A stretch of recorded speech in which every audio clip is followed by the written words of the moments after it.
ଫୁଲକୋବି କି ଭଲକି ଧୋଇକି ଟିକେ ଗ୍ରେଡ୍ କରିଦେଇଛି। ତା ଦେହରେ ଲୁଣ, ଅଦା ରସୁଣ ଛେଚା, ସରି କଞ୍ଚା ଲଙ୍କା ରସୁଣ ଛେଚା ଏଇଟା ପକେଇ ଦେଇଛି। ତା ଦେହରେ ମୁଁ ଏବେ ଦେଇଥିଲି କର୍ଣ୍ଣଫ୍ଲୋର ଦେଇକି ଭଲକି ଆକୁ ମିକ୍ସ କରିଦେବା, ଯେମିତି ଭଲକି ବାଇଣ୍ଡିଙ୍ଗ ହେଇକି ରହିବ।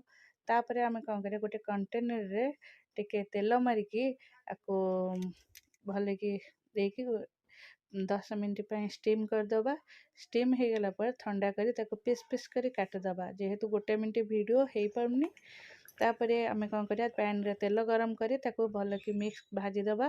ତାପରେ ଗୋଟିଏ ପ୍ୟାନ୍ରେ କଡ଼େଇରେ ପିଆଜ, ରସୁଣ, କଞ୍ଚାଲଙ୍କା, କ୍ୟାପ୍ସିକମ୍ ସବୁ ପକେଇ ମିକ୍ସ କରି ଭାଜିଦେବା। ତା ଦେହରେ କୋବିକି ପକେଇଦେବା। ତାପରେ ସବୁ ପ୍ରକାର sauce, chilli sauce, tomato sauce, soya sauce mix କରିଦେବା। ଗୋଟେ ହାଫ୍ ଚାମଚ କର୍ଣ୍ଣଫ୍ଲୋର ଦେଇକି ପାଣି କରି ଗୋଳେଇଦେବା। ହେଇଗଲା ଆମର ଫୁଲକୋବି ମଞ୍ଚୁରିଆନ୍।